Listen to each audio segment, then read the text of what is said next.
years of excellence. Sun International Institute of Tourism and Management.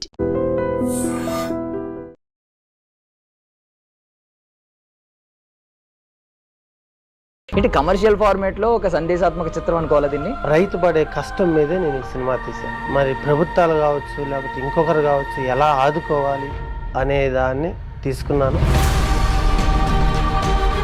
ఒక పేదవాడు బిడ్డ కష్టపడి చదివితే ఏ రేంజ్కి పోతాడో అది నేను చూపించాను. యూట్యూబ్లో ఒక సెన్సేషన్ అవుతూ ఉంటాడండి ఒక వ్యక్తి, పాలమ్మినా పూలమ్మినా బిల్డింగ్లు కట్టినా కాలేజీలు కట్టినా. ఆయన తెలుసు కదా మీకు, మల్లారెడ్డి గారు. మీరు కూడా ఇప్పుడు అలా రేపు చెప్పుకోవాలి, పాలమ్మినా ఇల్లు కట్టినా సినిమాలు తీసినా అని చెప్పుకోవాలి. పెద్దగా చదువుకోలేదన్నట్టున్నారు కదా.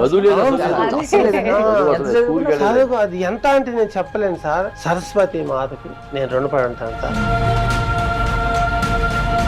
ఫస్ట్ షూటింగ్ ఫస్ట్ ఎలా వచ్చింది సార్, చీర కింద దాకా చెప్పు కనబడకుండా కట్టుకుని వచ్చింది. వెంకటగిరి కానీ వెంకటగిరి చీరలన్నీ పట్టు తీసుకుంటాడు.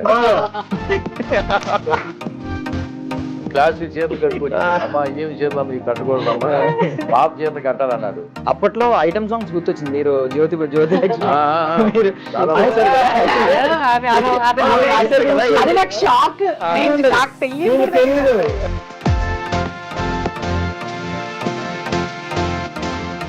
Ladies and gentlemen, welcome to iDream media. నేను ప్రియదర్శన్. సో దేశానికి రైతే రారాజు, రైతే వెన్నుముక్క అని అంటూ ఉంటారు. రైతే వెన్నుముక్క ఓకే, నిజంగానే వ్యవసాయం అనేది దేశానికి వెన్నుముక్క. అయితే రైతే రారాజు అనేది ఎంతవరకు నిజమో దేవుడికే తెలియాలి. సో ఒకప్పుడు నేను ఆర్ నారాయణమూర్తి గారి సినిమాలు చూసేవాడిని. అంటే బడుగు బలహీన వర్గాల గురించి, లేదంటే కొంచెం సామాన్యుల ప్రజల కష్టాల గురించి, లేదంటే రైతుల కష్టాల గురించి ఇలాంటి సినిమాలు తీస్తూ ఉండేవారు. ఇప్పుడు ఉప్పు రమేష్ గారు ఏమన్నా దానిని ఆ స్లాట్ని ఏమన్నా ఫుల్ఫిల్ చేద్దామని అనుకుంటున్నారేమో. ఆర్ నారాయణమూర్తి గారు మూవీస్ మళ్ళీ రావట్లేదు కాబట్టి, ఎక్కువ రావట్లేదు కాబట్టి ఇప్పుడు ఒక సినిమాతో అయితే వచ్చారనమాట. ఆ సినిమా పేరే వీడే మన వారసుడు అనమాట. సో రైతుల కష్టాల గురించి, డ్రగ్స్ గురించి ఈ సినిమాలో అయితే మెన్షన్ చేశారు. ఆ టీం మనతో పాటు ఉన్నారు, మాట్లాడేద్దాం.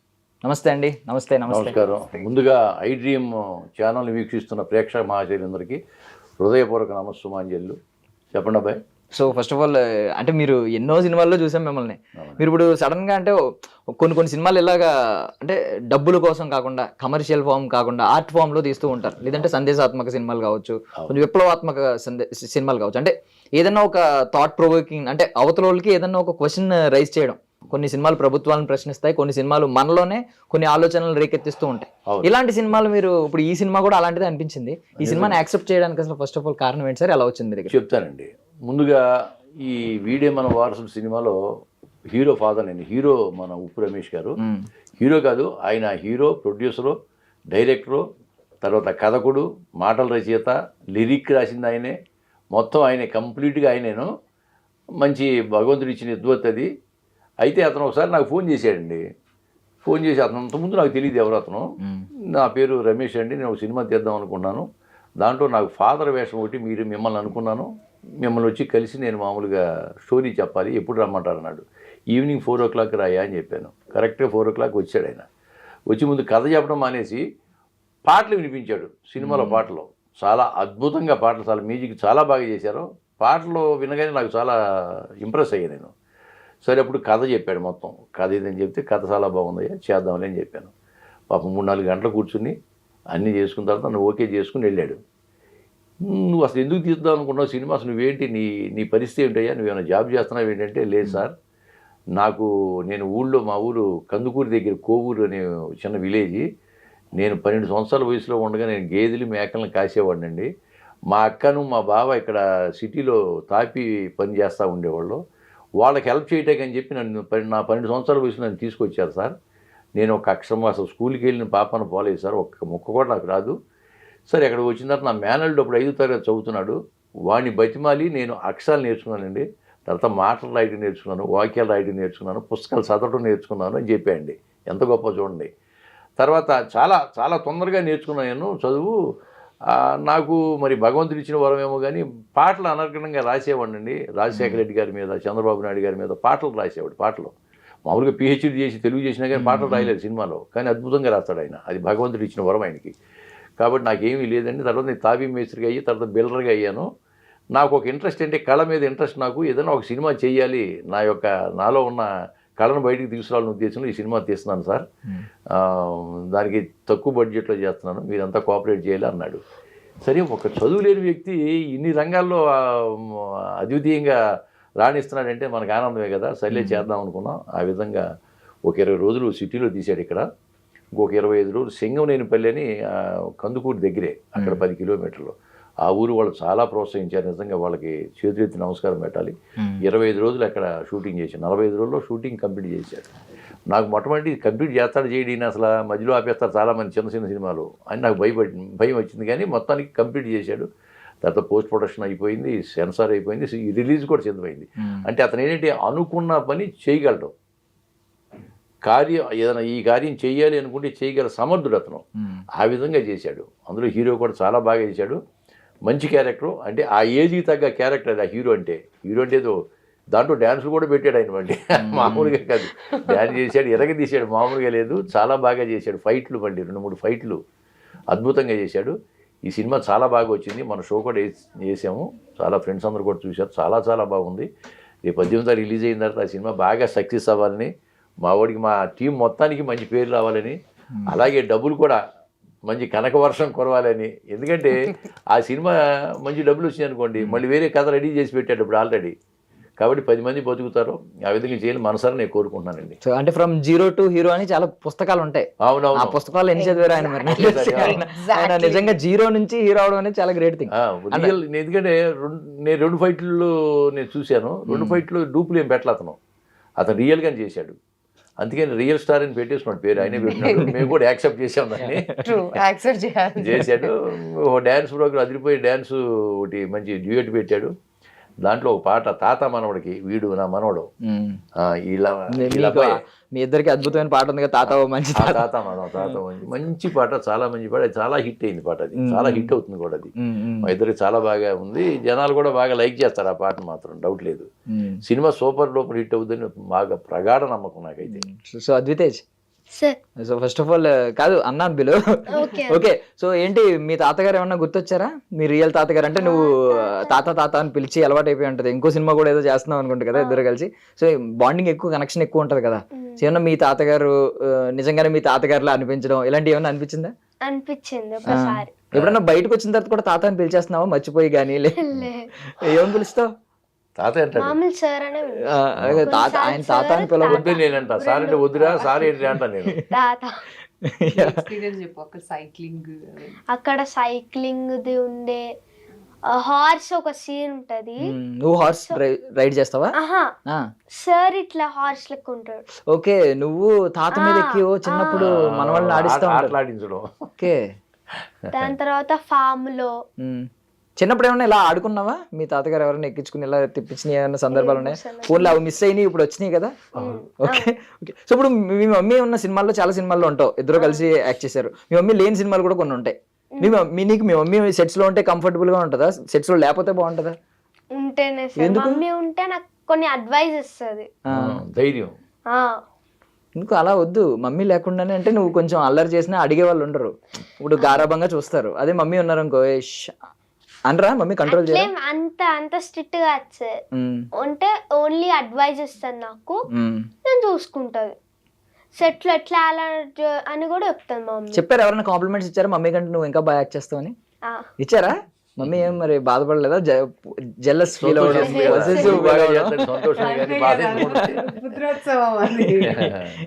సో మమ్మీ చెప్పిన నువ్వు యాక్టర్ అవ్వాలంటే, యాక్టర్ కి చాలా నీకు టిప్స్ చెప్తా ఉంటారు కదా, నీకు ఎప్పుడు గుర్తుండిపోయి ఒక టిప్ చెప్పు. మమ్మీ ఏం చెప్తారు? ఎక్స్ప్రెషన్ ని కంట్రోల్ చేసుకోవాలి, ఎక్కువ నవ్వొద్దు. నాకు నవ్వొచ్చేస్తుంది సార్ ఎక్కడేం చేస్తే, కానీ మమ్మీ నవ్వును ఆపుకోమని నాకు అట్లా చెప్తా. ఎట్లా ఎమోషనల్స్ బాధ అంటే ఎక్స్ప్రెషన్ చేసి చూపిస్తాను మమ్మీ.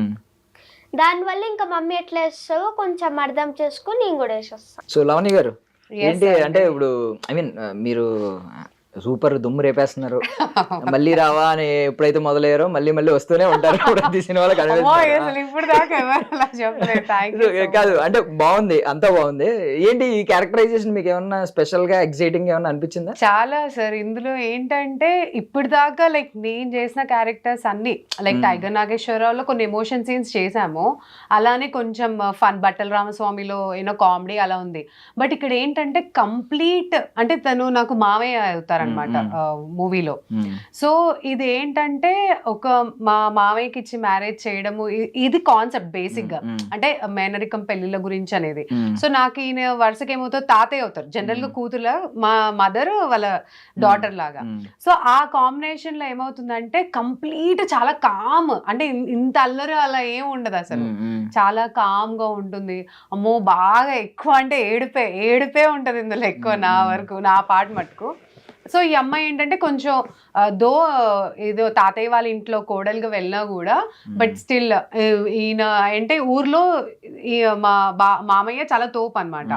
అంటే ఊరు అందరిట్లో ఈయన. సో ఈయనకి ఇంకా మళ్ళీ ఫాలోయింగ్ కూడా ఉంటుంది. సో అలాంటిది నన్ను చేసుకున్నారు, అది మా మదర్ చెప్పడం వల్ల అన్న టైప్లో నేను కొంచెం డౌన్ టు ఎర్త్ ఉండడం వల్ల. సో ఆ ఊర్లో మేము ఆ సీన్ అయితే నాకు అది బాగా కనెక్ట్ అయింది. ఏంటంటే ఆల్మోస్ట్ ఎక్కడ ఏమి హై అండ్ ఎనర్జీ లెవెల్స్ ఏమి ఉండదు, కామ్గా ఉండాలి, బాధపడుతూ ఉండాలి.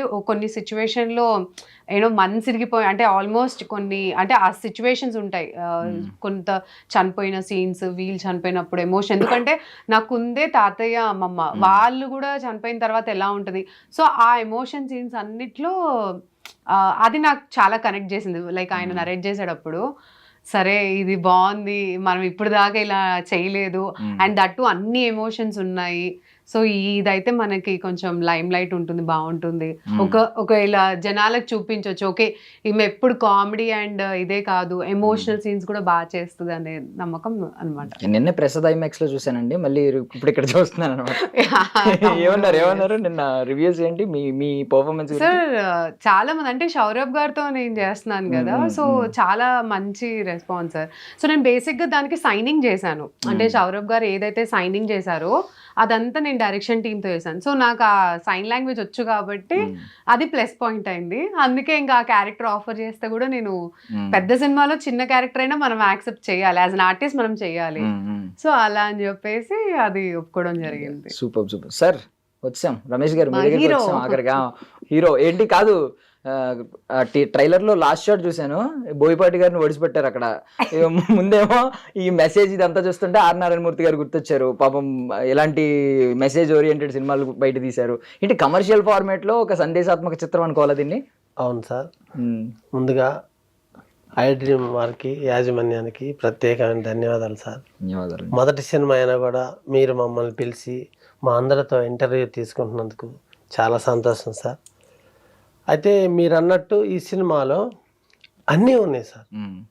ఈ నేటి సమాజంలో జరుగుతున్న ఈ కుర్రాళ్ళు, వాళ్ళు ఏ విధంగా ఉంటే బాగుంటారు, ఏ విధంగా ఉంటే ఈ కొన్ని అలవాట్లకి బానిసలై చదువు మీద మనసు పెట్టకుండా, తల్లిదండ్రుల మాట వినకుండా, వాళ్ళు చేసే కొన్ని పనులకి తల్లిదండ్రులు ఎంత కష్టపడుతున్నారు, ఎంత బాధపడుతున్నారు ఈ సినిమాలో చూపించాను సార్ నేను.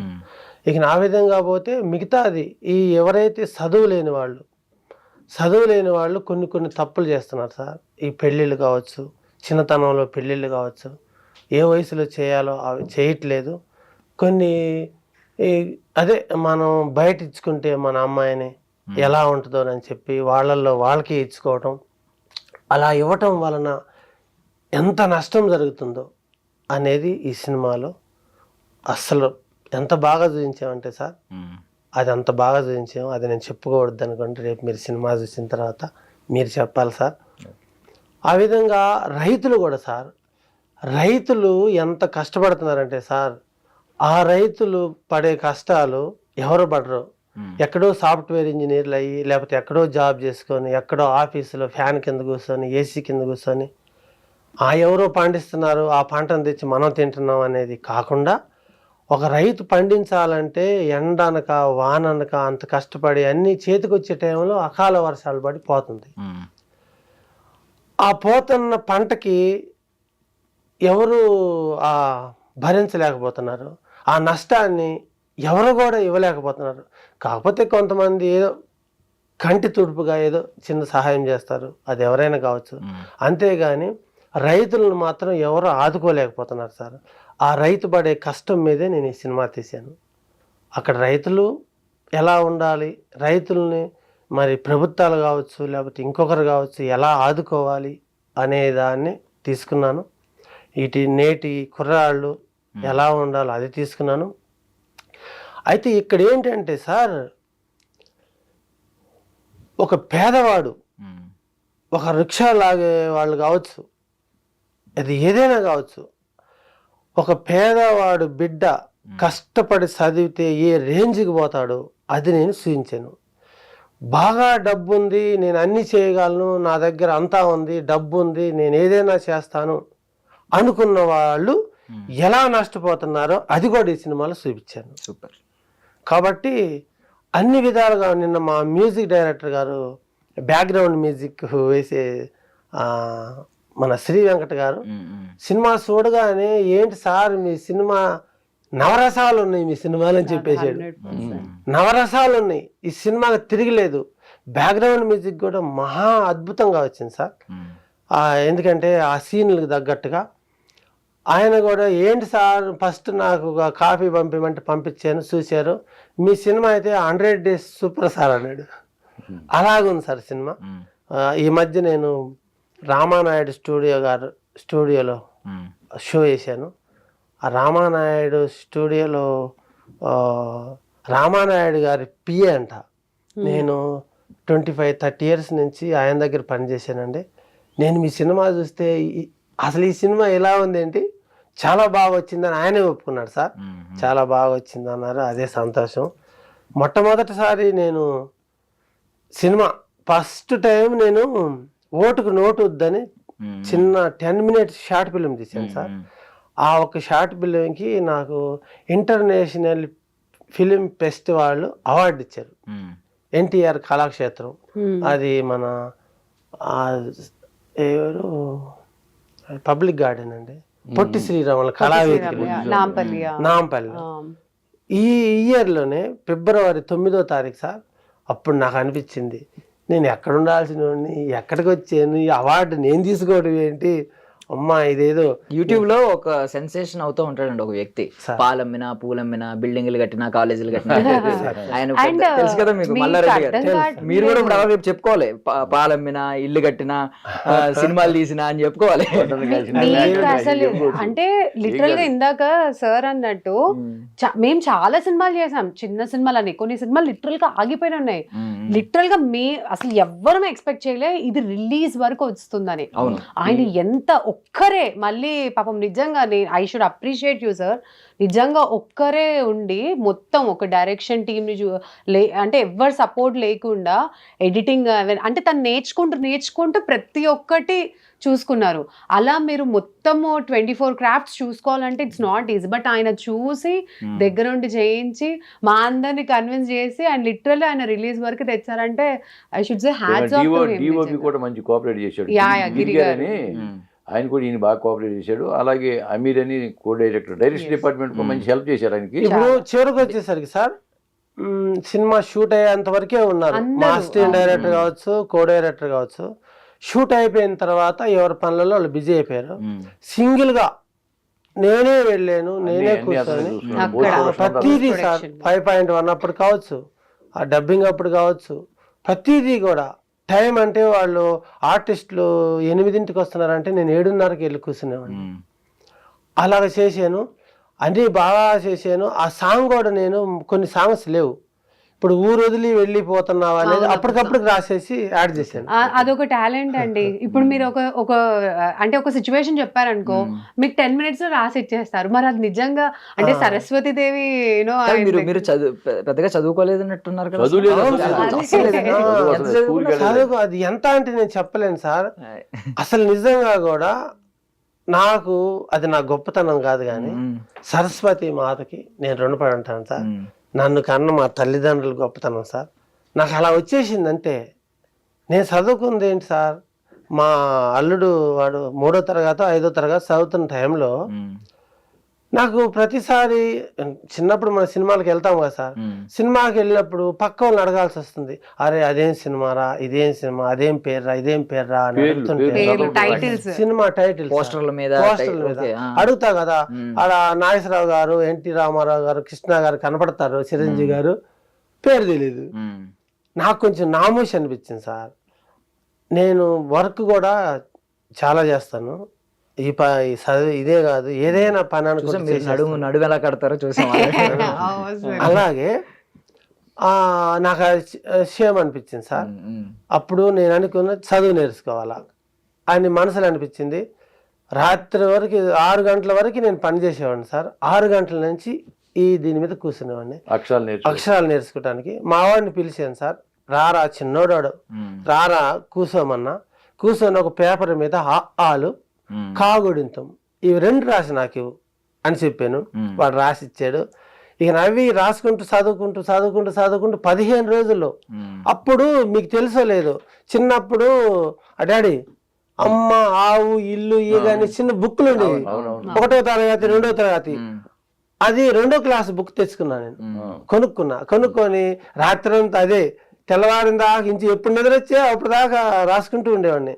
అలా చదువుకుంటూ అదంతా బుక్ అంతా చదివేశాను సార్. ఒక్క కాగుడింతం వాళ్ళు నేర్చుకొని బుక్ అంతా చదివేశాను. ఆ తర్వాత ఇంటికి లెటర్లు రాయటం మొదలు పెట్టాను అమ్మా నాన్నకి. అయితే తప్పులు రాసేవాడిని, ఇప్పటికీ దొరుకుతాయి నాకు. అంటే షా అనే కాడ సా అని రాస్తా, నాకు అర్థమైతే చాలనుకోండి పక్క వాళ్ళ తర్వాత. అలాగ రాసేవాడిని. అలా రాస్తూ ఇంటికి లెటర్లు రాసుకుంటూ. అంటే సార్ ఎవరైనా కూడా మొదటిసారి 1 నుంచే వెళ్తారు పైకి, 0 నుంచే వస్తారు. ఆ విధంగా నేను రాసుకుంటూ 1 లెటర్ తప్పు రాస్తే 2వ లెటర్ మంచిగా రాసేవాడిని, 3వ లెటర్ కొంచెం బాగా రాసేవాడిని, 4వ లెటర్ కొంచెం బాగా రాసేవాడిని. ఆ రకంగా అది క్లియర్ చేసుకున్నాను. ఇక తర్వాత పాటలు రాయటం మామూలు కాదండి. దాదాపుగా 50 సాంగ్స్ రాశాడు. మరి పాటలు రాయటం అంత అందరికీ సాధ్యమయ్యే పని కాదు కదా. అంత చదువు లేని అతను పాటలు రాయటం అంటే అది దైవదత్తం అతనికి. సూపర్. అసలు ఏదో ఒక సినిమా క్యారెక్టర్ లా ఉంది ఆయన లైఫ్ స్టోరీ. నెక్స్ట్ సినిమా ఈ సినిమాలో ఎలాగో డబ్బులు వచ్చేస్తాయి, నెక్స్ట్ సినిమా ఆయన బయోపిక్ తప్పకుండా. 2 రెడీగా ఉన్నాయి, 2 కథలు నేను ఎప్పుడో రాసుకొని పెట్టుకున్నా. కానీ నిజంగా ఈ సినిమా తీస్తానని నేను అనుకోలేదు సార్. పైగా ఏంటంటే డైరెక్షన్, ప్రొడ్యూసరు, హీరో, కథ, మాటలు, పాటలు అన్ని రాశాడు. ఇవన్నీ ఎవరు చేసేవాడిని? దాసరి నారాయణరావు గారు చేసేవాడు. ఈవెన్ అలాంటి క్యారెక్టరైజేషన్స్ కూడా దాసరి నారాయణ గారు పాడలా దీంట్లో, కానీ దీంట్లో పాట పాడారండి. తాత మనవడి సాంగ్ ఆయన పాడిందే పర్ఫెక్ట్ సెట్ అయింది కూడా, అసలు ఆయన పాడిందే పాట కూడా. అయితే ఫస్ట్ నేను పాడలేదు సార్, సింగర్ని పిలిపించాను. సింగర్ ఆల్రెడీ పాడేశాడు, అయిపోయింది. అయిపోయిన తర్వాత 8:30 సాయంత్రం 8:30 అయిపోయింది. 8:30కి మ్యూజిక్ డైరెక్టర్ కూడా, సౌండ్ ఇంజనీర్ కూడా ఓకే సార్ వెళ్ళిపోదాం అన్నాడు. ఎందుకు రాసుకున్నవాడిని నేను. మనవడ కోసం పాడిచ్చాను ఒక అమ్మాయితో, 14 ఏళ్ళ అమ్మాయి మనవడగా పాడింది. ఆ అమ్మాయికి ఉదయం నేను వాట్సాప్లో పాట పంపించేసి ఉదయం 8:30 9 గంటలకు వచ్చింది. 6 గంటల వరకు ఇది ప్రాక్టీస్ చేసుకుంటా కూర్చో. నేను మిగతా అన్ని పాడిచ్చాను సార్. సాయంత్రం 6ంటికి అమ్మాయిని పిలిపించాను, అమ్మాయితో పాడిచ్చేసాను. తర్వాత ఈ సింగర్ వచ్చి పాడాడు. పాడిన తర్వాత నాకు ఎందుకో డౌట్గా ఉంది సార్. ఆయన కొంచెం లేటెస్ట్గా క్లాస్గా పాడుతున్నాడు. తాత పక్కా పల్లెటూరుడు, విలేజ్గా ఉండాలి. ఏంటి నేను రాసుకుంది ఒకటి, ఆయన పాడింది ఒకటి, ఇదేదో తేడాగా ఉందని అంతసేపు కనీసం వాటర్ కూడా తాగలేదు సార్ నేను. సార్ నేను ఒక్కసారి ట్రై చేస్తానన్నా. మొట్టమొదటిసారి స్టూడియోలో మైక్ ముందుకు పోయింది తాత పాటకే. నేను అసలు పోలా స్టూడియోలోకి, ఎప్పుడు పోలా. మైక్ ముందు నిలబడింది, మైక్ ముందు పాడింది ఫస్ట్ టైం తాత పాటే. సార్ నేను ట్రై చేస్తానన్నాను. లోపలికి వెళ్ళాను, సింగిల్ టేకులో పాడేశాను. పాడిన తర్వాత వీళ్ళు బయట నుంచి ఆ క్లాప్స్ కొడుతున్నారు. నాకు అద్దంలో నుంచి కనిపిస్తుంది కొడుతున్నారు. ఆహా సరే ఒకసారి చూద్దామని నేను బయటకు వచ్చాను. వచ్చిన తర్వాత ఏంటి సార్ అన్న, చాలా బాగా వచ్చింది సార్ అన్నాడు. కాదు ఇది నేను ఏదో పాడాలని వెళ్ళాను, ఇప్పుడు మళ్ళా కొంచెం వాటర్ తాగి ఈసారి బాగా పాడతానన్నా. పాడనీలేదు సార్ ఇంకా వాళ్ళు. మళ్ళీ ఎట్ట పడతావు ఓకే అయిపోయింది. మళ్ళీ నువ్వు తర్వాత ఎట్ట పడతావు, అస్సలు వద్దు సార్ చాలా బాగా వచ్చింది అన్నాడు. ఆ పాడిన సింగర్ అయితే సార్ నాది బాగలేదు, మీది పర్ఫెక్ట్ గా తాత సూట్ అయ్యింది సార్, ఓకే చేశారు. అమ్మా నా డౌట్ పోయింది అనుకున్నా, వెళ్ళిపోయింది. ఇంకా ఆ విధంగా ఆ పాట సూపర్ విషయం ఏంటంటే ఈ రోజుల్లో నిజం చెప్పాలంటే ఎంతో పెద్ద బ్యాక్గ్రౌండ్, ఆల్రెడీ చాలా సినిమాలు తీసిన వాళ్ళు కూడా రిలీజ్ అవ్వని సినిమాలు చాలా ఉన్నాయి. మీరు రిలీజ్ దాకా తీసుకురావడం అనేది మీరు బిల్డర్ కాబట్టి మేబీ స్మాల్ థింగ్ అండి. అసలు నేను చాలా సినిమాలు ఉన్నాయి, నేనే చెప్తున్నా కదా, ఇప్పుడు నెక్స్ట్ దూరదర్శన్ ఇవన్నీ ఉన్నాయి. మీ లిస్ట్ ఎదిగినా ఏదో ఒకటి సార్ లిస్ట్ Sir బోల్డ్ list ఉంటాయి. అంటే ఎన్ని ఉంటాయో. బోల్డ్ ఉంటాయా? 25 ఉన్నాయి. మనం అరకులో వెళ్ళి చేసినప్పుడు అది కూడా 25 ఉన్నాయంట సార్. కరెక్టే మేడం చెప్పేది, మా డాడీ చెప్పేది కరెక్టే. మొన్న నేను అంత 5.1 అయ్యి మొత్తం బయటకు వచ్చే టైంలో స్టూడియో ఓనరు CEO అన్నాడు, సార్ మీరేంటండి బాబు ఎప్పుడు చూసినా మీరే స్టూడియోలో ఉంటున్నారు, మీ ఎవరు లేరా వెనకంటే సింగిల్గా వచ్చి సినిమా చేసావు, అదిగో సార్ ఆ ర్యాకులో ఎన్ని ఉన్నాయో చూడండి సార్, 10 సంవత్సరాల నుంచి ఉన్నాయి సార్ ఆగిపోయిన సినిమాలు, ఆగిపోయిన సినిమాలు అన్నీ ఉన్నాయి. కానీ మీరు ఇంత ఫాస్ట్గా ఇంత తొందరగా సినిమా చేసి సెన్సార్ కంప్లీట్ చేసుకొని బయటకు తీసుకొచ్చారంటే చాలా సూపర్ సార్ అన్నాడు. దానికి సంతోషం. మొన్న మేము ఆడియో ఫంక్షన్ చేసినప్పుడు విఎన్ ఆదిత్య గారా సార్, ఆదిత్య సముద్ర గారు, వాళ్ళు పెద్ద డైరెక్టర్లు కదా సార్, వాళ్ళు ఇంత పెద్ద టైటిల్ మేము దాసరి నారాయణరావు గారి టైటిల్ చూసాము, తర్వాత నీది చూస్తున్నామయ్యా, దాసరి నారాయణరావు గారి వారసుడు అయ్యా అన్నారు. కథ మాటలు పాటలు, కథ మాటలు పాటలు డైరెక్షను మళ్ళీ యాక్టింగ్ మళ్ళీ సింగరు ఇన్ని చేసేవు, అది అందరికీ సాధ్యం కాని పని చేసావు నువ్వు. అదే అన్నాడు దాసరి వారసుడు అని చెప్పి పేపర్లలో కూడా రాశారు. ఆల్రెడీ ఒక 6-7 క్రాఫ్ట్లు నెత్తి మీద వేసుకున్నారు, ఆ భారం అంతా భరించారు. ఇప్పుడు ఇక్కడికి వస్తే మంచి మంచి ఆర్టిస్టులు పెట్టుకున్నారు, సినిమా అవుట్పుట్ అయితే బాగుంది. బట్ ఇప్పుడు రిలీజ్ దగ్గరికి వెళ్ళేసరికి బికాస్ మీరు ప్రొడక్షన్ బాధ్యతలు తీసుకున్నారు కాబట్టి ఇప్పుడు మీరు వెళ్ళాలి. థియేటర్ల విషయంలో ఏంటి మీకు ఎలా ఉంది ఇప్పుడు, సానుకూలత ఉందా, ఏమైనా ఇబ్బందులు ఎదుర్కొన్నారా? ఏమీ లేదు సార్, థియేటర్లు కూడా వస్తాయి, అనుకున్న టైంలో మేము రిలీజ్ చేస్తాము. అనుకున్న విధంగా ఎవరైతే మా డాడీ అన్నారో మేడం అన్నారో మా టీం అంతా అంటున్నారు. మొన్న మేము ఎక్కడ రామానాయుడు స్టూడియో గారి వాళ్ళ స్టూడియోలో వేసాను, అందరు సూపర్ డూపర్ హిట్ అంటున్నారు సార్. అదే హిట్ మేము కొడతాము 100% సార్. ఎందుకంటే మొట్టమొదటిసారి ఎందుకో దైవం నాకు మాత్రం అనుకూలంగా ఉంది సార్. నేను షూటింగ్ మొదలుపెట్టిన రోజు నుంచి ఎక్కడా కూడా ఒక్క రోజు గాని ఒక్క గంట గాని నా షూటింగ్ ఆగలేదు. ఈవెన్ వర్షము లిటరల్ గా కందుకూరు నుంచి మేము 10 కిలోమీటర్స్ సింగరేణిపల్లిలో కదా, కందుకూరులో పిచ్చ ఘోరంగా వర్షం పడుతుంది, కానీ సింగరేణిపల్లి ఏంటి 10 కిలోమీటర్స్ డిస్టెన్స్ లోనే సార్ వర్షం లేదు, ఏం లేదు, చేసిన ఊళ్ళో వర్షం లేదు, చుట్టూ పడేది వర్షం, చుట్టూ పడేది. ఆయన అదృష్టం. ఒక్కరోజు కూడా ఆగల. నేనైతే ఎవ్రీడే అనుకునేదాన్ని ఈయన 100% నక్క తోక తొక్కి వచ్చిన వారే ఈయన, లేకపోతే లిటరల్ గా ఆ ఊరు వాళ్ళు కూడా అంతే సపోర్ట్ సార్. లిటరల్ గా నాకైతే కాస్ట్యూమ్స్ అంతా ఊరు వాళ్ళ బట్టలే ఇచ్చేయండి, ఎవరు చీర ఉందా ఎవరు సపోర్టివ్. ఫస్ట్ షూటింగ్ ఫస్ట్ ఎలా వచ్చింది సార్, చీర కింద దాకా చెప్పులు కనబడకుండా కట్టుకుని వచ్చింది. నేను అనుకున్నాను మా అసిస్టెంట్లు ఉన్నారు, వాళ్ళు చెప్తారు ఏం సీను చెప్పలేదంటే చెప్పలేదు సార్ అలా కట్టుకొని వచ్చాను. ఇమీడియట్ గా నేను ఏం చేశాను, ముందు మేడం పంపించేసేయండి, ఇక్కడ కట్టాల చీర, అవును ఊర్లో కింద ఏంటి కింద కాళ్ళు కనిపించాలా, చెప్పులు పట్టీలు కనిపించాలా, ఇమీడియట్ గా మీరు పంపించండి అని మళ్ళీ చీర మార్చుకుని వచ్చింది. అప్పుడు కరెక్ట్ గా పల్లెటూరు అమ్మాయిలాగా ఉంది. దానికి ఒక కథ చెప్పాలండి. ఇప్పుడు ఏంటంటే మామూలుగా నాకు వైఫ్ క్యారెక్టర్ వేసింది దేవసేన అని, వెంకటగిరి ఆవిడ అంతకుముందు సినిమాలో చేసింది. వెంకటగిరి కానీ వెంకటగిరి చీరలన్నీ పట్టు తెచ్చుకుంది ఆవిడ, పట్టు తెచ్చుకుంది, మంచి క్లాసిక్ చీరలు కట్టుకొచ్చింది. అమ్మ ఏమి చీరలు అమ్మ ఇవి కట్టకూడదు అమ్మ, పాత చీరలు కట్టాలన్నాడు. ఆయన అంతకుముందు నన్ను అడిగాడు, పాత చీరలు అయితే బాగుంటుంది డాడీ ఎలాగని చెప్పేసి. ఏమయ్యా ఎర్రగడ్డ సంత ఉంటుంది ఆదివారం పూట, వాళ్ళు ఓన్లీ పాత చీరలు అమ్ముతారు అంటే ఈయన వెళ్ళి బేరం అడిగి ఒక్కో చీర 20 రూపాయలు 30 చీరలు కొన్నాడండి. సీరియస్ గా అసలు ఒక కాస్ట్యూమ్ డిపార్ట్మెంట్ ఏముండదు ఇందులో మొత్తం ఎనగంట అయితే. పాత చీరలే కట్టి వీళ్ళకి మొత్తం ఈ క్రాఫ్ట్ కూడా 8 వేయాలి అయితే. ఆ మొత్తం. నేను అందుకే అసలు తెలియదు costume సార్, కూడా ఆగండి ఆయనే. సార్, మీరు తెచ్చిన దానికన్నా నాకు ఊర్లో వాళ్ళు అవును, ఊర్లో వాళ్ళు పాపం అవును, చాలా అవును. సపోర్టివ్, Natural గా ఉన్నారన్నమాట. Natural గా. బాగా ఇప్పుడు కేర్ ఈ- తీసుకున్నారు. ఈ- నాకు ఈ- అసలు ఇంకా costumes ప్రొడక్షన్ ఏంటి? ఫుడ్ కూడా కాదు, నేను ఊర్లో ప్రతి ఒక్క ఇంట్లో నుంచి నాకు ఏదో ఒక ఐటమ్ ఏముంది ఇప్పుడు సినిమా చూసినప్పుడు చెప్పుకుంటా ఉంటారే ఆ చీర నాదే, ఆ చీర నాదే అని చెప్పి చెప్పుకుంటా ఉంటారు. అయితే అదే. నేను కొంచెం తెలివిగా ఏంటంటే ఆల్రెడీ లైక్ గాంధీ తాత చెట్టు ఇవి చేశాను కాబట్టి సో ప్లెయిన్ బ్లౌజెస్ అంటే వీళ్ళు చెప్పారు అవి ఒక్కటి నేను క్యారీ చేసుకొని వెళ్ళాను, మిగతాదంతా అక్కడ. సో ఈయన లిటరల్ గా ఏం చెప్పినట్టు సనత్నగర్ సైడ్ చెప్పేశాను నేను. ఎర్రగడ్డ సైడ్ వెళ్ళి ఎన్ని అసలు మా సెకండ్ హీరోయిన్ సాంగ్ అయితే అక్కడ నుంచి వచ్చింది, ఆ చమక్ చమక్ హాఫ్ సారీస్ అవన్నీ. అన్ని అనుకున్నా ఇంత ముందే crazyగా ఉన్నారని. ముందే సార్ నేను అదే చాలా మంది అన్నారు సార్ నన్ను, అసలు ఇంత అనుభవం ఇంత ముందే నువ్వు ఇంత ప్లాన్గా ఎలా వచ్చావంటే అది అంతే అక్కడి నుంచి వచ్చేసింది.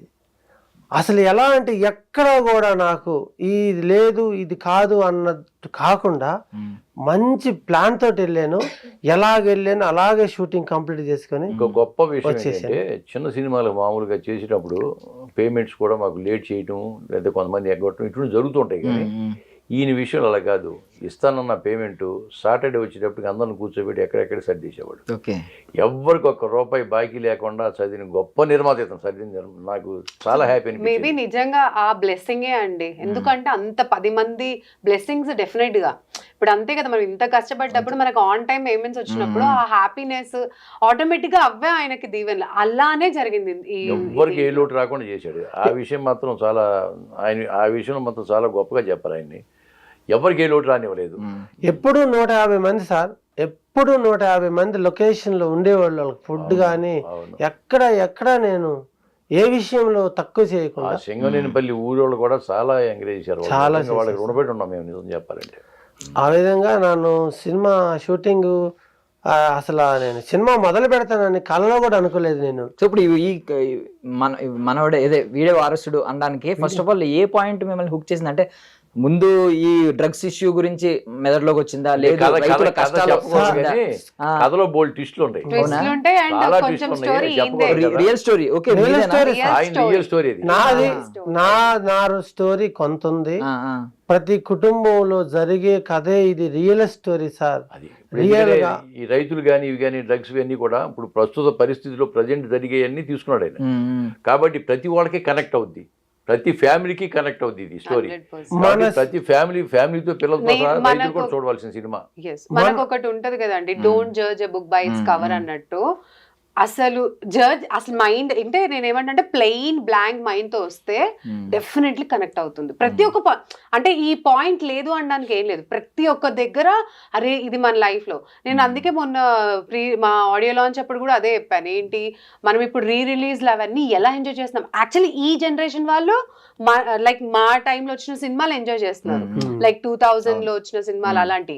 ఈ జనరేషన్ కిడ్స్ అంటే 25 years ఆర్ 20 years తర్వాత వచ్చే సినిమాలను మీరు లవ్ చేస్తున్నారు కాబట్టి ఈ సినిమా డెఫినెట్లీ లవ్ చేస్తారు, ఎందుకంటే ఇందులో అన్ని కోణాలు ఉన్నాయి అండ్ ఇది మీకు పాతకాలం ది కనెక్ట్ చేస్తుంది, ఆ ఫీల్ తెస్తుంది కాబట్టి అది డెఫినెట్లీ. పాటలు బాగున్నాయండి. సో అంటే పాటలు అంటున్నారు, ఇప్పుడు పాతకాలం అంటే నాకు అప్పట్లో ఐటమ్ సాంగ్స్ గుర్తొచ్చింది. మీరు జ్యోతి లక్ష్మి మీరు రాశారు కదా. అది నాకు షాక్, నాకు తెలియదు లావణ్య గారికి తెలియదు ఆ విషయం. అసలు ఆల్రెడీ నేను సంక్రాంతికి వేరే సాంగ్ రికార్డ్ చేశాను, అది తెలుసు. మా ఊరికి సంక్రాంతి వచ్చిందమ్మా అంటే లైక్ ఇంకొక అమ్మాయి ఉంది కదా శర్వాణి చేశాను. సో అమ్మాయి సెకండ్ లీడ్, సో అమ్మాయి వీళ్ళిద్దరు కలిసి చేశారంటే సరేలే చేసా. నాకు అసలు నేను అన్నా ఏంటి మనదా అరే మనం చెప్పిన సినిమా ఏంటి నీ దగ్గర ఇది ఏంటంటే ఇంకా యాజ్ పర్ ఆయన యాజ్ అ ప్రొడ్యూసర్ గా ఏంటంటే ఆడియన్స్ పాయింట్ ఆఫ్ వ్యూ తప్పదు ఒక సాంగ్ ఉండాలి అన్న టైప్ లో ఇంకా ఆ సాంగ్ తీసేస్తే యూ ఇస్తా అన్నారు, దానికి ఒప్పుకోవాలా, లేకపోతే ఆ సాంగ్ ఉంటే కనుక ఇస్తాము అన్నారు సర్టిఫికేట్, అయితే ఒప్పుకోలేదు. ఎందుకంటే ఆ సాంగ్ చాలా మంది కనెక్ట్ అవుతుంది బాగాను, ముసలోడికి ఏంటి కుర్రాడు అంటే బికాజ్ జ్యోతిలక్ష్మి గారు అది సార్. నేను రాయటం కారణం కూడా అదే. ఎందుకో తెలుసా సార్, నా చిన్నప్పుడు జయమాలిని గారు, జ్యోతిలక్ష్మి గారు, అంటే అసలు వాళ్ళ సాంగ్ వస్తుందంటే ఇంక చూసుకో, అదే ఆ రేంజ్ వేరు. అలాగని ఈ రోజుల్లో చూస్తే వాళ్ళని తలుసుకున్న సాంగ్స్ లేవు, ఏవేవో సాంగ్స్ పెడుతున్నారు, రకరకాల సాంగ్స్ పెడుతున్నారు. నాకు మా అంతగా ఎక్కేది కాదు. నాకు బాగా ఏంటంటే వేటూరు సుందరరామమూర్తి గారు పాత వాళ్ళని వినే సాంగ్స్ నేను అవి వినేవాళ్ళని. ఆ విధంగా అలా కాదు, ట్రెండ్ మార్చాలి, ఏదో చేయాలని అనిపించింది. ఇక నా సంక్రాంతికి ఆల్రెడీ పాట ఉంది. నేను ఆల్రెడీ అన్ని రైతులు, ఎడ్ల బండ్లు, తర్వాత కలర్స్ రకరకాలుగా ప్లాన్ చేసుకొని ఆ స్క్రిప్ట్ రాసుకున్న, స్క్రీన్ ప్లే అంతా రాసుకున్నాను. రాసుకున్న తర్వాత ఇప్పుడు మీలాంటి కుర్రోళ్ళు ఏమంటున్నారు, సార్ మీరు ఒక ఐటమ్ సాంగ్ పెట్టండి సార్ అని 2-3 అన్నారు. ఆ లైట్ తీసుకున్నారు. బాబు మాది ఐటమ్ సాంగ్ సినిమా కాదు నాయన, మాది పక్కా విలేజ్ సినిమా, కుటుంబ కథా చిత్రం అన్నా. లేదు సార్ నేను పెట్టాలంటే నేను లైట్ తీసుకున్నా. అదే విధంగా కనీసం నాతో 10 మంది అన్నారు సార్. 10 మంది అనేసారు. అమ్మ ఇంతమంది అన్న తర్వాత మనం ఆలోచన చేయాలి అని కందుకూరు షూట్ ఇంకా మనం వారం రోజులు వెళ్ళిపోతున్నాం. మా వాళ్ళ అసిస్టెంట్లు వాళ్ళందరూ షెడ్యూల్ వేసుకుంటున్నారు, ఏ రోజు ఎన్ని సీన్లు ఎక్కడ ఏంటని రాసుకుంటున్నారు. ఎవరైతే ఈ మనకి కుర్రాళ్ళు చెప్పిన ఆలోచన నాకు తట్టింది. నేనేదో పేపర్ తీసుకొని రాసుకుంటున్నా, వాళ్ళేదో రమేష్ గారు రాసుకుంటున్నాడు అనుకుంటున్నారు. కరెక్ట్గా 1/2 అవర్లో పాట రాసేసాను. పాట రాసేసి నా ఫోన్లో రికార్డ్ చేశాను, మా వాళ్ళకి వినిపించాను. ఈ పాట ఎలా ఉంది అని అంటే చాలా సూపర్గా ఉందన్నారు. మళ్ళీ ఆ పాటలో కొన్ని ట్విస్ట్లు, మధ్యలో వేరే వాళ్ళు వస్తారు, ఇది అది రకరకాలైన ఉన్నాయి. నా సినిమా స్టోరీ కూడా ఎలా ఉందనుకున్నారు, పట్నం పల్లెటూరు, పట్నం ట్రైలర్ లో కనిపించింది వాళ్ళ పిల్లల్ని ఆ పిల్లల్ని రైతుల్ని బ్యాలెన్స్ చేయడం. అసలు ఎన్ని వేరియేషన్ సార్ అని పెద్ద పెద్ద డైరెక్టర్లు కూడా అసలు ఏంటి బాబు అసలు ఏం చేసావు నువ్వు, అసలు ఇంత నాలెడ్జ్ నీకు ఎట్లా వచ్చింది, అటు ఇటు తిప్పి సూపర్ గా ఫస్ట్ హాఫ్ ఎలా ఉందో సెకండ్ హాఫ్ ఇంకా బంపర్ హిట్ గా ఉంది. ఆ ట్రైలర్ లో ఆ ఫైట్ సీక్వెన్స్ చూసాను, ఎవరు కంపోజ్ చేశారండి అది? తంతే అక్కడ అంత దూరం ఇద్దరు అలా తనిపించాను నేను, నాకు ఇది కావాలా రెడీ చేసుకో, రూపు కట్టుకో అని చెప్పాను. ఇంకొకటి సార్ ఫస్ట్ ఏం చేశారంటే నాకు డూపని తెచ్చారు డాడీ, తెలుసు కదా నీకు, నాకు డూపని తెచ్చారు.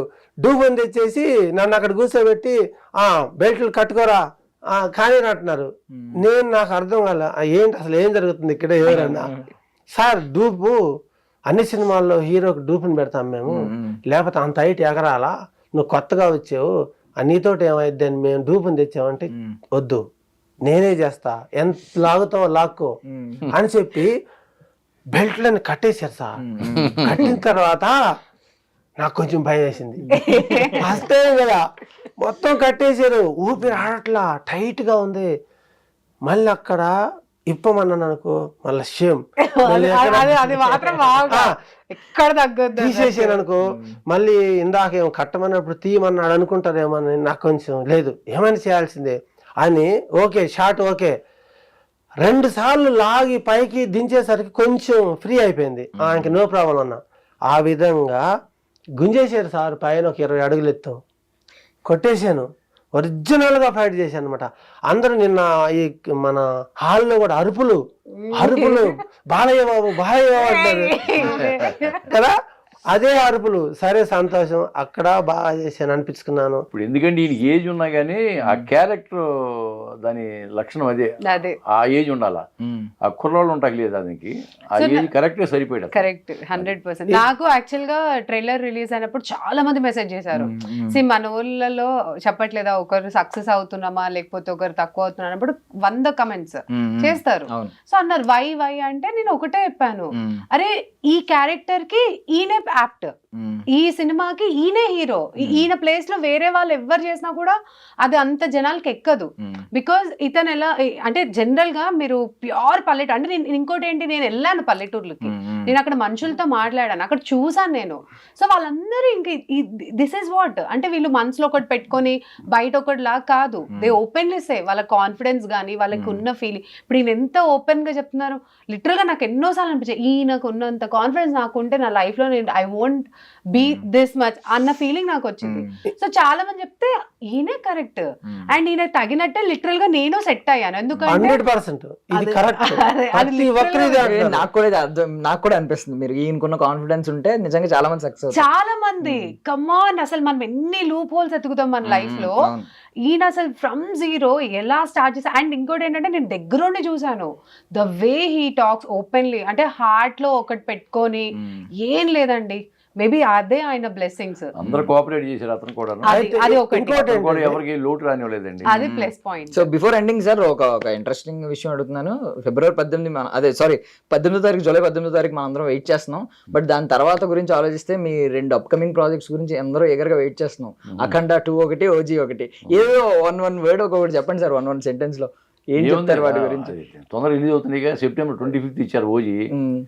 ఇది కూడా అదే అదే డేట్ ఇచ్చారు.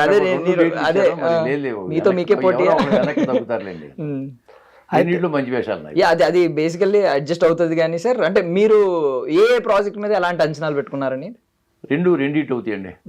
ఓజీ హిట్ అవుతుంది, అఖండ 2 బంపర్ హిట్ అవుతుంది. ఓజీ కూడా అంత క్రేజ్ ఉంది మరి. బికాస్ ఇద్దరు కూడా పాన్ ఇండియా మార్కెట్ లో ఇప్పుడే అడుగు పెడుతున్నట్లు ఆ సినిమా అనేది గట్టిగా టార్గెట్ చేసింది. మంచి సీన్ చేయించారు బోయపాటి సీన్ గారు నాకు ఇట్లా అఖండ 2లో. అలాగే ఓజీలు అయితే పవన్ కళ్యాణ్ గారు నా భుజం మీద చేసి డైలాగ్ చెబుతాడు. అది ఒక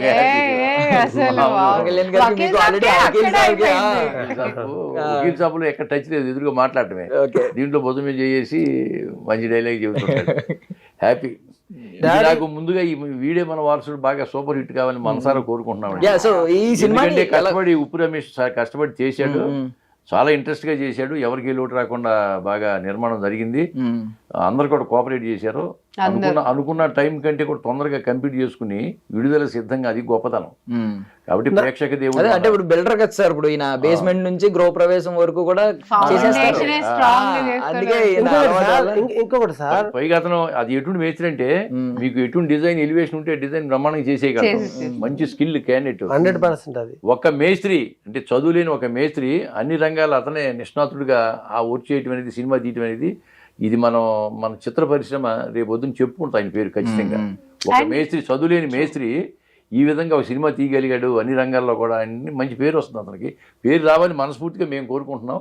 ప్రేక్షకులు కూడా మన తెలుగు రాష్ట్రాల్లో ప్రేక్షకులు హాల్కి వెళ్ళి సినిమా చూడండి, అంత ఫ్యామిలీతో సహా వెళ్ళండి. రైతులు, కుర్రవాళ్ళు అందరూ కూడా చూడవలసిన సినిమా ఇది. కంపల్సరీగా చూడవలసిన సినిమా. ఏదైతే దాసరి నారాయణరావు గారు మేస్త్రి అని ఒక సినిమా తీశారు డాడీ కదా, అవునవును. ఆ మేస్త్రి ఎందుకు సినిమా తీయకూడదు అని. అయితే ఇక్కడ ఇంకొక విషయం సార్, డాడీ గారు ఏం చెప్పారు, నాయన నువ్వు డబ్బింగ్ వేరే వాళ్ళతో చెప్పించుకో అన్నాడు. నీతో కూడా డబ్బింగ్ చెప్పించిన కొంచెం సేపు చెప్పేసి, అంటే ఆ స్లాంగ్ రావట్లేదు సార్. మేము అంటే ట్రై చేస్తున్నాం కానీ బట్ ఎక్కడో మనం అంటే పుట్టి పెరిగిందంతా ఇక్కడ కదా సార్. ఇప్పుడు ఆయన మాట్లాడుతున్నాడు, నన్ను మాట్లాడమంటే ఎక్కడ మాట్లాడుతున్నాడు? అయితే అదే లేటెస్ట్ గా ఉంటది కాబట్టి నేనేం చేశానంటే సార్, ఇక్కడ ఆర్టిస్టులు కాడి నుంచి ప్రతి ఒక్కరు నేను ఏదనుకున్నానో అదే చేశాను. నేను ఎవరిని అనుకున్నానో వాళ్ళని సెలక్షన్ చేశారు. ఈ అమ్మాయి మా మేనేజరు ఫస్ట్ లావణ్య గారు ఫోటో పెట్టలా, ఎందుకంటే ఈయన సెలక్షన్ చేయడు, ఏజ్డ్ పర్సన్ కదని. ఈయన ఫోటో పెట్టమన్నా, ఇంకొక అమ్మాయి ఉంది సార్ అన్నాడు, పెట్టమన్నా. పెట్టిన తర్వాత పెట్టగానే టక్ నేను ఓకే చేసిన. అంటే నాకు తెలుసు కదా నేను నా క్యారెక్టర్ ఏంటి, నాకు ఎవరు సూట్ అవుతారు. ఈ అమ్మాయి ఓకే పెట్టేశాను. ఇక నాకు కొన్ని ఫొటోస్ పంపింది, అలా చేశాను. డబ్బింగ్ కూడా సార్ నా బాడీ లాంగ్వేజ్గా నేనైతేనే కరెక్ట్ చెప్పగలను, నేనైతేనే చెప్తే బాగుంటుంది. ఎందుకంటే పక్కా పల్లెటూరు నేను. ఇప్పుడైనా నా భాషలో మీకు తెలిసిద్ది, నేను అలాగే మాట్లాడతాను. నేను రాసుకున్న కథ అదే, నేనైతేనే బాగుంటుంది అనుకున్నాను. ఫస్ట్ నేను 2-3 సీన్లు చెప్పాను. ఇంజనీర్ గారిని మీరు చెక్ చేసుకోండి, వాయిస్ బాగుందా, కరెక్ట్గా చెప్పగలనా అంటేనే తీసుకోండి. ఎందుకంటే అన్నీ నేనే చేశాను, కథనాన్ని నేనే రాశాను, పాటలు నేనే రాశాను, మొత్తం నేనే రాశాను. నాదంతా గ్రేట్ అని మాత్రం మీరు అనుకోవద్దు. బాగా ఉంది, నా క్యారెక్టర్ సెట్ అయ్యిద్ది అనుకుంటేనే తీసుకోండి, లేకపోతే వద్దని చెప్పాను. సార్ 100గా 200% నీదే కరెక్ట్ ఉంది, నీ బాడీ లాంగ్వేజ్ నీదే బాగుందన్నారు. చెప్పేశాను. నిజంగా డాడీ అక్కడ కొన్ని మిస్ అయినాయి. నేను కాబట్టి నేను ఒక్క వాయిస్ చెప్పలే, ఇందులో 10 వాయిస్లు చెప్పాను. మీరు గుర్తుపట్టండి ఎక్కడెక్కడ చెప్పాను. మందికి చెప్పారు మీరే. 10 మంది 10 వాయిస్లు చెప్పాను. ఎలా చెప్పాను ఇక నా విజయరంగరాజు గారి చెప్పాను డాడీ కొన్ని. ఎక్కడ చెప్పానో గుర్తుపెట్టుకోండి. విజయరంగరాజు గారు లేరు. నిజంగా విజయరంగరాజు గారికి దండం పెట్టాలండి. ఆయన లేరు. విజయరంగరాజు గారు నాతో ఏం చెప్పారు, నన్ను సారే అంటాడు, పేరు పెట్టి పిల్ల. సార్, నా సినిమా చరిత్రలో నేను ఒక 5-6 వేల సినిమాలు చేసి ఉంటాను. ఏ రోజు కూడా ఉదయం 9 గంటల నుంచి సాయంత్రం 6 గంటల వరకు కూర్చొని డబ్బింగ్ నేను ఇంతవరకు చెప్పలేదు. నీ మంచితనం, నీ మనసు బాగుంది కాబట్టి చెప్పాను. ఆ మధ్య చాలా సినిమాలు చెప్పాను కానీ నేను 2-3 సీన్లే చెప్పేవాడిని. చాలా సినిమాలు 2-3 సీన్లు చెబితే వెళ్ళిపోతా. కానీ ఉదయం 9 నుంచి సాయంత్రం 6 గంటల వరకు చెప్పాడు సార్. ఎంత బాగా నేను చెప్పినట్టు విన్నాడంటే అంత బాగా విన్నాడు. అంతకుముందు చాలామంది మనోళ్ళు ఇండస్ట్రీలో కొంతమంది ఏం చెప్పారంటే, అయ్యో నువ్వు విజయరంగరాజు గారిని తీసుకుంటున్నావా, ఆయన ఎవరి మాట వినడు, ఆయన ఏదంటే అదే, నాకేంటి మీరు చెప్పేది, నేను సీనియర్ని అంటాడు, అది ఇది అన్నారు. కానీ అవన్నీ అబద్ధాలు అనిపించినాయి నాతో మాట్లాడుతుంటే. చాలా బాగా ఎంకరేజ్ చేశాడు సార్, చాలా బాగా చెప్పాడు. ఆయనకు నిజంగా ఆయన ఎక్కడున్నాడో ఆయన ఆత్మశాంతి చేకూరాలని నేను మనస్ఫూర్తిగా ఒప్పుకుంటున్నాను సార్. ఫైనల్గా ఒక మాట చెప్పాలండి మన రమేష్ గురించి. ఆయన 10 మందిని అడుగుతాడు సలహాలు, ఏ ఒక్క సలహా పాటించడు. ఆయన ఏమి చేయాలనుకుంటే అది చేస్తాడు, అది మాత్రం కరెక్ట్. ఆయన ఏం చేయాలనుకుంటే అదే చేస్తాడు, ఎవరి సలహాలు పాటించడు. కానీ 100 మందిని అడుగుతాను, చివరికి నేనే చేస్తాను. కానీ నేను చేసింది కరెక్ట్ గా వస్తుంది కాబట్టి నేను ఇప్పుడు ఒకటి సార్, తాతా మనోడు సాంగ్ జరుగుతుంది. తాతా మనోడు సాంగ్ జరిగేటప్పుడు ఏం రాశాను అక్కడ, వాడు తాత మీద మావ బూవెట్టి జోలపాటలు పాడి ఒడినే ఉయ్యాల చేస్తే అనే కొన్ని వర్డ్స్ ఉన్నాయి. అప్పుడు ఏం చేయాలా, అమ్మాయి ఈమె ఏం చేయాలా, బిడ్డను తీసుకోవాలా, ఉయ్యాల పెట్టాలి, అదొక లైన్ అయితే. సెకండ్ తాత మీదకి వెళ్ళింది. ఆ తాత నా వేలు పట్టుకొని బడిదాకా నడిపించి ఉప్పాటలాడిస్తేవి కీలు గుర్రమైన మోస్తివి అన్నాడు. కీలు గుర్రం ఎవరు కావాలి, తాతే కదా. షూట్ ఎక్కడ చేశారు డాడీ, నువ్వు నిజంగా చెప్పు. నువ్వు ఫస్ట్ మనవాడిని ఎవరు కూర్చోబెట్టుకున్నారు, నువ్వు చేసిన యాక్టింగ్ ఏంది? అవును, నేను మామూలు గుర్రంలాగా ఇది కాదు డాడీ, ముందు జరిగింది చెప్పు. ముందు జరిగింది ఏం చెప్పి చేశారు? కొరియోగ్రాఫర్ నేనే. అప్పటికే స్క్రీన్ మీద సరిపోలేదు క్రెడిట్స్, కొరియోగ్రాఫర్ కింద లైన్ కూడా వచ్చేసేవి సార్. ఇప్పుడు మన వి సముద్ర గారు ఏం చెప్పారంటే, ఆ పాట చూసి నేను వీడియోలో ఎవరికి పెట్టలా, పెద్దోళ్ళకి చూపించాలి కదా. చూపిస్తే అసలు ఏం చేశారు సార్, కొరియోగ్రాఫర్ ఎవరు అన్నారు, నేనే సార్, మా డాడీ ఇద్దరం కలిసి చేసుకున్నాను, బ్రహ్మాండంగా చేసుకున్నారు అన్నారు. ఆ విధంగా ఫస్ట్ మా వాళ్ళు ఏం చేశారు, మా కెమెరామ్యాన్, మా కో డైరెక్టర్ ఏం చేశారంటే, నా బామర్ది క్యారెక్టర్ ఉంది, అన్న క్యారెక్టర్, మీ అన్న క్యారెక్టర్, అతని మీద కూర్చోబెట్టేసేసి పెడితే ఏం చేశాడు, లేదు పాపం ఇంకోటి చెప్తా, ఈయన పాపం చాలా పెద్దగా ఉంటాడు, కాదు అది ఓకే, ఎంత బరువు ఉన్నా డాడీ నాకంటే ముందు నేను చేస్తా అయ్యా అంటాడు. అయితే ఏం చేశారు, ఆయన మీద ఎక్కిచ్చి డాడీ ఏమో ఇట్ట తోలుతున్నాడు. నాకు ఎక్కడో ఇంక వెళ్తా ఉంది, ఇంక ఇది లాభలేము, అంత ఈగో ఎక్కువైపోతుంది సార్. ఇక ఆ పార్ట్ చూడనిచ్చాను, ఇమీడియట్గా కట్ చేస్తే నెక్స్ట్ ఇంటి దగ్గర అదే షాట్ పెట్టి తాతని మీద కూర్చోబెట్టి ఉప్పాటకి వెనకెక్కిచ్చి పెట్టాను. సూపర్ డూపర్ అది. అదే ఈయన అనేది అందరిని అడుగుతాడు కానీ ఆయన చెప్పేదే చేస్తాడు అనేది ఇదే. Nice nice. So anyway cinema అయితే ఐ మీన్ ఆల్రెడీ మీకు ఇన్ని క్రెడిట్స్ వచ్చినాయి, దాని తర్వాత ఎవరో మంచి కాంప్లిమెంట్ కూడా ఇచ్చారు, దాసరి గారు మనవడు అని చెప్పి, వారసుడు అని చెప్పి, అద్భుతంగా ఉంది. సో మీకు కాసుల వర్షం కూడా కురవాలి, కమర్షియల్ గా కూడా మీకు న్యాయం జరగాలని నేను మనస్ఫూర్తిగా కోరుకుంటున్నాను. Thank you so much for your valuable time. Audience July 18th వీడే మన వారసుడు వస్తుంది, సో డెఫినెట్ గా మీరు చూడండి అండ్ మా అందరిని ఆశీర్వదించండి తప్పకుండా. దేవుళ్ళకి నేను చెప్పేది ఏంటంటే, పెద్ద పెద్ద సినిమాలు చూడటం కదా సార్, మాలాంటి వాళ్ళ సినిమాలు చూస్తే మేమేం చేస్తామంటే, ఇప్పుడు ఏదో 1000 రూపాయలు 1200 800 టికెట్ పెట్టేది 100 రూపాయలు. ఆ 100 రూపాయల కోసం ఎవరు కూడా టీవీలో వస్తలే మేము చూసుకుంటాంలే అని వెనకాడకుండా ఈ సినిమా చూసి చేస్తే మరొక మధ్యతరగతి కుటుంబాల మీద నేను సినిమా తీస్తాను. ఎందుకంటే ఈ సినిమా ఒక మెసేజ్ ఇచ్చిద్దండి, డబ్బుల కోసం తీసే సినిమా కాదు. ఇది ఒక మెసేజ్ ఇచ్చే సినిమా, ప్రతి కుటుంబానికి ఉపయోగపడే సినిమా. కాబట్టి ప్రేక్షక దేవుళ్ళకి ఒకటి కోరుకుంటున్నాను sir. That's all for now. This is Darshan signing off.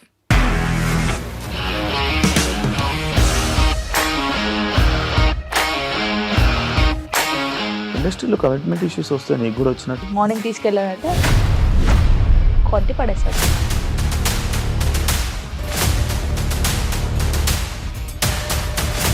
ఒక్కళ్ళు కూడా చూడలేదు ఈ సినిమా అని చెప్పడానికి కూడా చాలా ధైర్యం కావాలి. అది నిజం కదా, దాంట్లో ధైర్యం ఏంటి? ఇది నెక్స్ట్ డే ప్లేట్ మార్చేస్తే తప్పు కదా. As of now we are comfortable this అని నేను అనుకుంటున్నాను. రష్మిక గారిది మీది ఒకే ఊరంట కదా? నీకు కోపం వచ్చిందంటే బాగా తిట్టేత్తరా? తిట్టేద్దామండి. నిజంగా గేమ్ ని ఎలా చేంజ్ చేయగలిగారు? ఏపీఎస్ఎఫ్సి వాళ్ళకి 6 నెలల్లో నేను 6 లక్షలు కట్టా. బిజినెస్ చేయాలనుకుంటే it is as difficult as riding a tiger.